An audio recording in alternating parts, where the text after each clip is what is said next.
मुंबई नाम के शहर में सुबोध नाम का आदमी एक बड़े कंपनी में काम किया करता था। उसके परिवार में पत्नी रेखा और बेटी राधा रहती थी। सुबोध की तनख्वाह अच्छी होने के कारण उसका परिवार हंसी खुशी जीवन व्यतीत करता था। रेखा के हाथों के पकवानों को बहुत ही स्वाद था। एक दिन सुबोध अपनी पत्नी रेखा से, रेखा, कल हमारे घर मेहमान आने वाले हैं, उनके लिए अच्छा खाना बना के रखना। कल हमारे घर पर कितने लोग आएंगे? लगभग 10 लोग आएंगे। ठीक है, कल खाना बनाकर रखूंगी। ठीक है। ऐसा कहकर सुबोध ऑफिस में चला जाता है। अगले दिन सुबोध ऑफिस के लोगों के साथ घर लौट आता है। घर आते ही खाने की खुशबू से सभी लोग खुश हो जाते हैं। अरे भाई सुबोध, खाने की तो खुशबू बहुत अच्छी आ रही है, पेट में तो जैसे चूहे दौड़ रहे हैं। चलो राजन, तुम्हें अभी खाना खिलाता हूँ। हाँ चलो जल्दी। ऐसा कहकर राजन और बाकी के सभी लोग खाना खा लेते हैं। खाना इतना स्वादिष्ट होता है कि मेहमान खाना खाकर तृप्त हो जाते हैं और अपने घर चले जाते हैं। अब ऐसे ही दिन बीत रहे थे। सुबोध की नौकरी अच्छी चल रही थी। तभी कुछ ही महीनों में कंपनी के हालात खराब होने के कारण बहुत सारे लोगों को कंपनी से निकाल दिया गया। उसमें सुबोध भी एक था। सुबोध उस दिन जल्दी घर आ जाता है। उसे देख रेखा सुबोध से, आज आप इतने जल्दी कैसे घर वापस आए? रेखा, मेरी नौकरी चली गई है। कंपनी के हालात बहुत खराब होने के कारण कंपनी ने बहुत सारे लोगों को निकाल डाला। मगर ऐसे कैसे निकाल डाला? कुछ बताया भी नहीं। रेखा की बातें सुन सुबोध मन ही मन बहुत सोचने लगता है और सोचते सोचते घर से बाहर चला जाता है। बाहर जाते ही उसके पुराने आवारा दोस्त उसे मिल जाते हैं। उनके साथ सुबोध बैठ के दारू पीने लगता है। उस दिन सुबोध बहुत दारू पीकर घर लौटता है। सुबोध घर आते ही रेखा से, रेखा, ओ रेखा, जल्दी से मुझे खाना परोसो। जी अभी परोसती हूँ। ऐसा कहकर रेखा सुबोध को खाना परोसती है। सुबोध खाना खाकर सो जाता है। अब ये हर रोज होने लगा था। जब से सुबोध की नौकरी गई थी तब से सुबोध ने पीना शुरू कर दिया था। वो घर में से पैसे लेकर जाया करता था। रेखा उसे रोकने की कोशिश करती तो सुबोध उसे मारपीट किया करता था। एक दिन घर का सारा राशन खत्म हो जाने के कारण घर में खाने के लिए कुछ भी बचा नहीं था। ये देख रेखा बहुत चिंतित हो जाती है। वो मन में सोचती है, अगर मैं कुछ काम धंधा करके पैसे कमाऊं तो मेरी गृहस्थी अच्छी चलेगी, खाने के लाले तो नहीं पड़ेंगे। ऐसा सोचकर रेखा सुबह उठकर कुछ मिठाइयाँ बनाती है और उसे टोकरी में डाल के बाजार में बेचने चली जाती है। उसकी मिठाइयों की खुशबू से बहुत से लोग उससे मिठाइयाँ खरीद लेते हैं। रेखा की सारी मिठाइयाँ बेची जाने के कारण वो बहुत खुश हो जाती है। तभी उसकी दोस्त हेमा उसे मिलती है। हेमा रेखा से, अरे रेखा, तुम यहाँ बाजार में क्या बेच रही हो? मैं यहाँ मिठाइयाँ बेच रही हूँ हेमा। रेखा, तुम अचानक से मिठाइयाँ क्यों बेच रही हो? सुबोध भाई साहब की तो अच्छी खासी नौकरी है, फिर भी तुम ये काम क्यों कर रही हो? उनकी नौकरी चली गई और घर में खाने के लाले पड़ने लगे थे, इसीलिए मैंने मिठाइयाँ बनाना शुरू कर दिया। अच्छा, मुझे पता नहीं था रेखा। वैसे तुम्हारे हाथ की मिठाइयाँ तो बहुत स्वादिष्ट होती है, मुझे भी देना 1 किलो मिठाई। हाँ अभी देती हूँ। ऐसा कहकर रेखा हेमा को मिठाई देती है। हेमा मिठाई लेकर घर चली जाती है। रेखा भी मिठाई लगभग बेची जाने के कारण घर लौट आती है। अब घर आते ही रेखा पैसे गिनती है और मन में, इसमें से कुछ पैसे अलग निकाल के रखती हूँ, राधा बड़ी होने के बाद काम में आएंगे। ऐसा कहकर रेखा कुछ पैसे एक गुल्लक में डाल के बाकी के पैसे अपने पास रख देती है। उस दिन भी सुबोध को पैसे चाहिए थे। उसे घर के एक जगह में पैसे दिखाई देते हैं। तभी उसने वो पैसे लिए और दारू पीने जा रहा था। तभी रेखा सुबोध से, अजी आप ये क्या कर रहे हो? आप ऐसे पैसे खर्च करेंगे तो हम खाएंगे क्या? चल हट, मुझे जाना है, मेरे दोस्त मेरा इंतजार कर रहे हैं। ऐसा कहकर रेखा को सुबोध धक्का देकर नीचे गिरा देता है। वो जमीन पर गिर जाती है।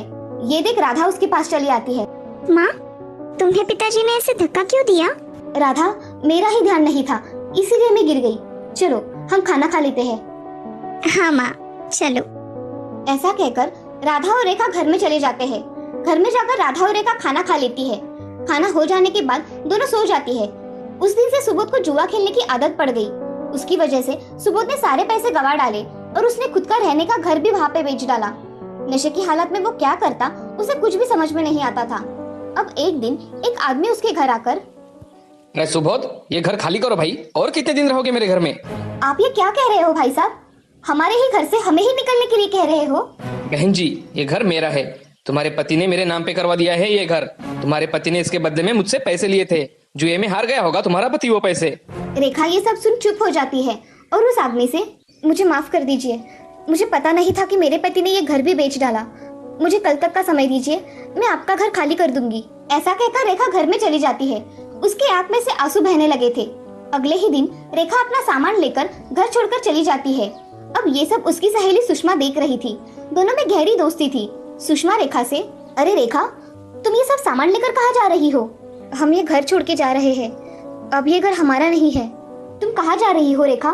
वो पता नहीं सुषमा, सिर्फ ये घर खाली करवाना है। रेखा, तुम चाहो तो तुम मेरे घर में किराए से रह सकती हो, अगर तुम्हें ठीक लगे तो। सुषमा, मेरी तो बहुत मदद हो जाएगी अगर मैं तुम्हारे यहाँ पे किराए पे रहूंगी तो। ठीक है, तो फिर चलो मेरे घर। हाँ। ऐसा कहकर रेखा सुषमा के साथ उसके घर चली जाती है। अब रेखा, सुबोध और राधा अच्छी तरह से उस घर में रहने लगे थे, मगर घर की जिम्मेदारी रेखा के सर पर आने की वजह से रेखा को काम करना पड़ता था। अब रेखा बहुत सारी मिठाइयाँ बनाती और बाजार में जाकर बेचा करती थी। इन सब में राधा अब बड़ी हो गई थी। राधा अब अपनी माँ का हाथ बटा दिया करती थी। ये सब देख रेखा बड़ी खुश हुआ करती थी, मगर उसे उसकी बेटी की शादी की चिंता थी। इसीलिए रेखा थोड़े थोड़े जमा किए हुए पैसे बेटी की शादी के लिए रखती थी। मगर एक दिन सुबोध का एक्सीडेंट हो गया। सुबोध का अस्पताल में बहुत बड़ा ऑपरेशन हुआ। उसमें रेखा ने जमा किए हुए सारे पैसे खर्च हो गए, मगर सुबोध बच न सका। ये सब सुन रेखा और राधा बहुत फूट फूट कर रोने लगे। आज उनके घर का सहारा ही चला गया था। अब रेखा के मन में अपनी बेटी की शादी का ख्याल आता है, मगर पास में पैसे ना होने के कारण वो फिर से काम करने लगती है। एक दिन रेखा की सहेली हेमा उसे दिखती है। तभी हेमा रेखा से, रेखा, सुबोध भाई साहब का तो बहुत बुरा हुआ। अब तुम दोनों कैसी हो? हम दोनों अच्छी है हेमा, तुम्हारा कैसे चल रहा है? मेरा तो सब ठीक है। मेरे मन में कितने दिनों से एक बात थी, तुम कहो तो पूछूं? हेमा, इसमें पूछने की क्या बात है, पूछो। रेखा, मेरा बेटा अच्छी कंपनी में काम करता है और मैं चाहती हूँ कि राधा मेरे घर की बहू बने। ये सब बातें सुनकर रेखा हेमा से, हेमा, मेरी राधा अगर तुम्हारे घर की बहू बनेगी तो मेरी राधा के भाग ही खुल जाएंगे, मगर मेरे पास तुम्हें देने के लिए कुछ भी नहीं है। मुझे लड़की के सिवा कुछ नहीं चाहिए रेखा। मुझे तो ये रिश्ता मंजूर है और शादी का सारा खर्चा मैं ही करूँगी। ये सब सुन रेखा की आंखों में से आंसू बहने लगे। अब रेखा हेमा के गले लग जाती है और हेमा रेखा से, तुम किसी भी चीज की चिंता मत करो रेखा, मैं सब संभाल लूंगी। और रही बात पैसों की, तो वो आज है तो कल नहीं। हाँ हेमा, मुझे तुम जैसी सहेली मिली, मेरे तो भाग ही खुल गए। दोनों की बातचीत चल रही थी, तभी राधा वहाँ आ जाती है। रेखा राधा से, राधा, हेमा चाची का आशीर्वाद लो। ऐसा कहते ही राधा हेमा के पैर पड़ के आशीर्वाद लेती है। अब कुछ ही दिनों में हेमा के बेटे गोविंद के साथ राधा की शादी हो जाती है। जैसा रेखा ने सोचा था उससे कई बेहतर शादी राधा की हुई थी। ये सब देख रेखा बहुत खुश हो गई थी। अब रेखा भी अपना जीवन अच्छी तरह से व्यतीत कर रही थी। एक गरीब को लड़की की शादी करवाना सच में बहुत ही कठिन काम होता है। और तो और हमारे समाज में दहेज प्रथा होने के कारण लड़कियों को घरेलू हिंसा का शिकार होना पड़ता है। इसीलिए हमें इन सब का विरोध करना